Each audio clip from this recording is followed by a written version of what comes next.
দেখেন, এখন যেহেতু ডিসেম্বর মাস পড়ে গেছে, এই গোলাপ ফুল গাছগুলি থেকে প্রচুর সংখ্যায় কিন্তু ফুল পাওয়ার সময় কিন্তু হয়ে এসছে।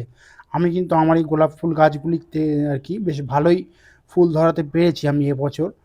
তো আপনারাও কিন্তু এই গোলাপ গাছগুলিকে একটু বিশেষভাবে পরিচর্যা করবেন। আমি তো আগে থেকেই বলেছিলাম যে কীভাবে আপনারা হার্ড প্রুনিং করবেন, লাইট প্রুনিং কীভাবে করবেন। তো আপনারা সেই ভিডিওগুলি দেখে নিয়ে আপনারাও কিন্তু অনুরূপভাবে পরিচর্যা করতে থাকুন। দেখবেন আপনারাও কিন্তু আমার মতো বা আমার থেকে আরও ভালো বেশি সংখ্যায় গোলাপ ফুল আপনারা আপনাদের গোলাপ গাছগুলিতে ধরাতে পারবেন। তো প্রথমেই বলি, এই গাছগুলিকে কিন্তু ওপেন সানলাইটে রাখতে হবে এখন। টানা সকাল থেকে বিকাল পর্যন্ত রোদ্দুর পায় এরম জায়গায় রাখবেন অবশ্যই। জলসেচ ব্যবস্থাটা কিন্তু ভালোভাবে করবেন।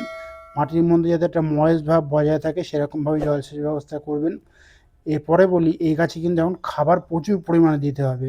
খাবার বলতে খোল জল ভেজানো আর কি যেটা, সেটা একটু মোটা করে গাঢ় করে দিতে হবে। তার পাশাপাশি 10-26-26 খাবারটা দিতে তো হবেই। আর দেখেন যে ফুলগুলি শুকিয়ে গেছে এরকম লাইট প্রুনিং করে কেটে দেবেন, দিয়ে কাটা অংশে কিন্তু ফাঙ্গিসাইড অবশ্যই কিন্তু আপনারা লাগাবেন।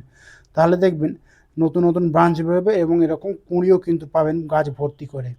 আর এর পাশাপাশি কিন্তু 0050টাও কিন্তু আমাদেরকে এই গাছে স্প্রে করতে হবে 1 লিটার জলে 2 গ্রাম মতো ভালোভাবে মিশিয়ে নিয়ে পুরো সম্পূর্ণ গাছটিকে পুরো স্নান করিয়ে দিতে হবে। তাহলে দেখবেন নতুন, নতুন বেশ ভালো সংখ্যায় ফুল আপনারা এই গাছে ধরাতে পারবেন এবং কালারগুলি দেখেন শুধু আপনারা চোখ ধাঁধিয়ে যাওয়ার মতো এরকম কালার পাবেন আপনারা। আর এই গাছে এখন কিন্তু একটু কীটনাশক আপনারা অবশ্যই প্রয়োগ করবেন। তাহলে দেখবেন ভালো ফুল পাবেন আপনারা।